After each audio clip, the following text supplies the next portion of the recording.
এদিকে কুড়িগ্রামে চাহিদার চেয়ে তেল সরবরাহ কম থাকায় ঘণ্টার পর ঘণ্টা লাইনে দাঁড়িয়েও অনেকে ফিরছেন খালি হাতে। দীর্ঘ লাইনে দাঁড়িয়েও চাহিদা মতো তেল পাচ্ছেন না বাগেরহাটের মানুষ। বরগুনার পাথরঘাটায় তেলের সংকটে সাগরে যেতে পারছেন না মাছ ধরার ট্রলার। ভোলার বিসিক শিল্পনগরীতে অবৈধভাবে তেল মজুদের অভিযোগে দুটি প্রতিষ্ঠানকে ১.৫ লাখ টাকা জরিমানা করেছে ভ্রাম্যমাণ আদালত। নারায়ণগঞ্জের সিদ্ধিরগঞ্জের ৯,১০০ লিটার ডিজেল সহ আটক এক ব্যক্তিকে ২ মাসের কারাদণ্ড ও নগদ ৬,০০০ টাকা অর্থদণ্ড দেওয়া হয়েছে। ৪টি কোম্পানিকে জরিমানা করা হয়েছে ঝিনাইদহে, ৫,০০০ লিটার তেল সহ একজনকে আটক করা হয়েছে মেহেরপুরে।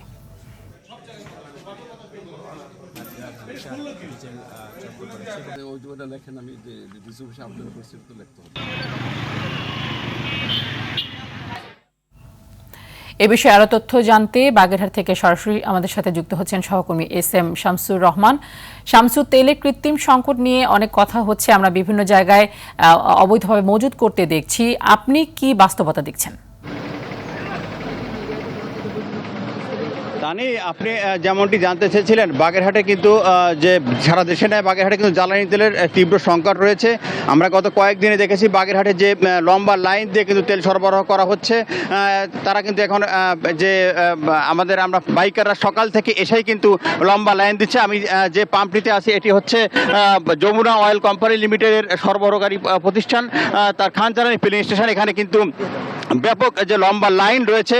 আমরা এখানে যে প্রাইভেট কার এবং বাস সহ বিভিন্ন যে রাস্তার পাশে বড় বড় লম্বা লাইন লক্ষ্য করেছি, এবং সকাল থেকেই যে এরা ভোরে এসে এখানে লাইন দিচ্ছে এবং পর্যাপ্ত তেল পাচ্ছে না বলে তো অভিযোগ করছেন। তবে এখানে কিন্তু ব্যাপক যে বিশৃঙ্খলা তৈরি করছে গ্রাহকরা। তারা বলছে যারা তেল পাচ্ছে না, কিন্তু পাম্প কর্তৃপক্ষ বলছে যে তারা পর্যাপ্ত তেল সরবরাহ করার চেষ্টা করছেন। আমরা এখন কথা বলার চেষ্টা করবো এই পাম্পে নিয়োজিত ট্যাগ অফিসার মনিরুজ্জামান, তিনি আমাদের জানাবেন এখন সর্বশেষ কি অবস্থা এখানে। ধন্যবাদ আপনাকে। আমরা গত দিনের থেকে আজকে অনেক তেল বেশি আসছে। আমরা চেষ্টা করছি, এখানে আমাদের উপজেলা প্রশাসন চেষ্টা করছে, প্রশাসক আপনার এখানে পুলিশ প্রশাসন চেষ্টা করছে, তেল পাম্প চেষ্টা করছে, যথারীতি সুন্দরভাবে আইন শৃঙ্খলার মধ্য দিয়ে তেল দেওয়ার আমরা অনেকটা চেষ্টা করে যাচ্ছি। উপজেলা প্রশাসন এ বিষয়ে তৎপর আছে। তবে আপনাকে একটা জিনিস বলে রাখি যে গত দিনের থেকে আজকে আরও বেশি তেল আসছে। আশা করি আজকে যারা লাইনে আছে সকাল 8টা থেকে তেল দেওয়া শুরু হয়েছে, এবং আমরা সকলকে পর্যাপ্ত তেল মোটামুটি দিতে পারবো। প্রত্যেকের আমরা 300 টাকা করে তেল দিচ্ছি। এখনও আপনি দেখতে পাচ্ছেন অনেক লাইন আছে, তবে আমরা ইনশাল্লাহ তেল দিতে পারবো আশা করি। আর কি যেটা আছে পর্যাপ্ত আছে, তেল দেওয়া যাবে সবাইকে। ধন্যবাদ। আমরা উনি যেমনটি বলছিলেন, গত কয়েকদিনে কিন্তু যারা গ্রাহক আছে তেল নিতে গ্রাহক, তারা কিন্তু আমাদের অভিযোগ করেছিলেন যে তারা পর্যাপ্ত তেল দীর্ঘক্ষণ লাইনে দাঁড়িয়েও কিন্তু তেল না পেয়ে ফিরে যাচ্ছেন। এবং শুধু এই পাম্প নয়, বাগেরহাটের অন্য যে পাম্পগুলো আছে সে পাম্পগুলোতে কিন্তু একইদারে লম্বা লাইন আমরা লক্ষ্য করেছি, এবং সকল পাম্পে কিন্তু তেল ঠিকমতো সরবরাহ করা হচ্ছে না বলে আমাদের গ্রাহকরা অভিযোগ করেছেন।